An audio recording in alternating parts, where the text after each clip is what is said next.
আমি সজীব ওয়াজেদ জয় বলছি। আপনারা জানেন এই গত কয়েক সপ্তাহ ধরে আমাদের বাংলাদেশের যে কন্দমূল সংকট চলছে, এই যে ছাত্রদের কোটা বিরোধী আন্দোলন, কোটার বিরুদ্ধে আমরাও ছিলাম। শুরু থেকেই আমাদের সরকার কোটা সরিয়ে দিয়েছে, আমাদের সরকার তাদের সম্পূর্ণ দাবি মেনে নিয়েছে। এটা আদালতের একটা রায় ছিল, এটা আমাদের সরকারের করা ছিল না। তাও আমরা অ্যাপিল করে দ্রুত এই কোটা তুলে দিই। তাতেও আন্দোলনকারীরা সন্তুষ্ট না। আমরা তাদেরকে আলোচনায় ডেকেছি। আমরা একটা জুডিশিয়াল কমিশন করেছি, যে সংঘর্ষে যে হত্যাকাণ্ড হয়েছে সেটা বিচারের জন্য। অনেক পুলিশ অফিসার যারা অতিরিক্ত ফোর্স ইউজ করেছে তাদেরকে আমরা সাসপেন্ড করেছি। তাতেও এই আন্দোলনকারীরা সন্তুষ্ট নয়। আমরা যতই ছাড় দেন, প্রধানমন্ত্রী নিজেই তাদেরকে ডেকেছেন যে আসেন আমরা আলোচনায় বসি, তাতেও তারা সন্তুষ্ট নয়। আমরা যতই ছাড় দিতে থাকি, যতই তাদের দাবি মেনে নিতে থাকি, তারা কিছুতেই সন্তুষ্ট না, তারা খালি দাবি বাড়িয়ে যাচ্ছে। এখন দাবি হচ্ছে যে সরকারের পতন। তবে সরকারের পতন হওয়ার পর কি হবে, কি হবে এটা কেউ ভেবেছে? আমরা বাংলাদেশে গণতন্ত্র রক্ষা করে রাখতে চাই। সরকার পতন করে নতুন সরকার আসার সাংবিধানিক অনুযায়ী শুধুমাত্র একটি উপায় আছে, সেটা হচ্ছে নির্বাচন। আমাদের সুপ্রিম কোর্ট রায় দিয়েছে যে কোনো অনির্বাচিত সরকার 1 মিনিটের জন্য ক্ষমতা নিতে পারবে না। তো তাদের এই নির্বাচনের দাবিও যদি আমরা মেনে নিই, তো তারা তো এই পর্যন্ত কোন দাবি, আমরা যত দাবিতেই রাজি হয়েছি তারা তাদের দাবি বেরিয়ে যাচ্ছে। তার মানে কি, আমরা যদি এখন এই নির্বাচন সরকার পতনের দাবিও মেনে নেই, তারা তখন দাবি করবে যে না, এই সরকারের আন্ডারে নির্বাচন, এই নির্বাচন আমরা মানব না। তখন কি হবে? এটা কেউ ভেবেছে? জানি আমাদের সেই সুশীল সমাজ আবার আলোচনা করছে সেই তত্ত্বাবধায়ক সরকারের। তত্ত্বাবধায়ক সরকারের অভিজ্ঞতা তো আমাদের আছে, আপনারা ভুলে গেছেন?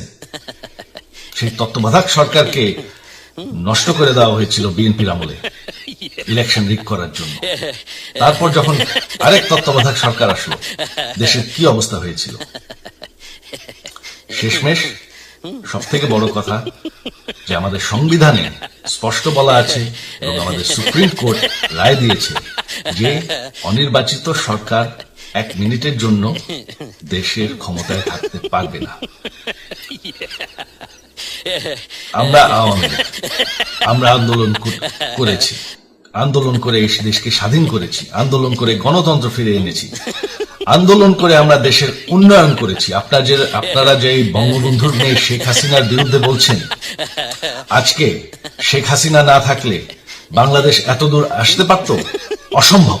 কেউ কল্পনা করতে পারে না যে বাংলাদেশ এরকম উন্নতি করবে, এরকম উন্নয়ন হবে। ঠিক আছে, শেখ হাসিনার পর আপনাদের কি হবে সেটা আমারও চিন্তার বিষয় না, আমার পরিবারের আর চিন্তার বিষয় না, আপনারা বুঝবেন। তবে এইভাবে সংঘর্ষ করে, হত্যাকাণ্ড করে ক্ষমতা দখল করা যাবে না। এটা আর আন্দোলন না।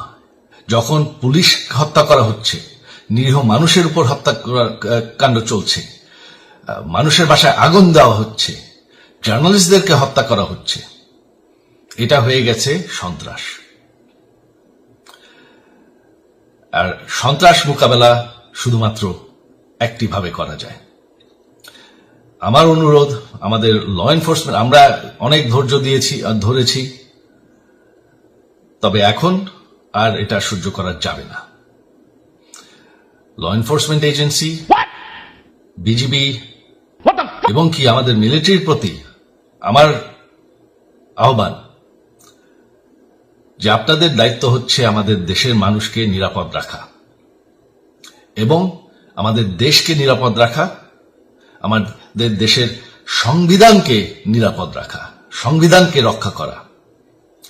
তার মানে 1 মিনিটের জন্য কোনো অনির্বাচিত সরকার আমাদের ক্ষমতায় আসতে দিবেন না। এটা হচ্ছে আপনাদের দায়িত্ব, কারণ সেইটা হলে আমরা আবার পাকিস্তানের মতন হয়ে যাব। আমাদের এই যে 15 বছরের উন্নয়ন সব শেষ হয়ে যাবে। বাংলাদেশ এর থেকে আর কোনোদিন ফিরে আসবে না। আমিও সেটা চাই না, আপনারাও সেটা চান না। আমি সজীব ওয়াজের জয় যতদিন আমার পক্ষে সম্ভব আমি সেটা হতে দেব না। জয় বাংলা, জয় বঙ্গবন্ধু।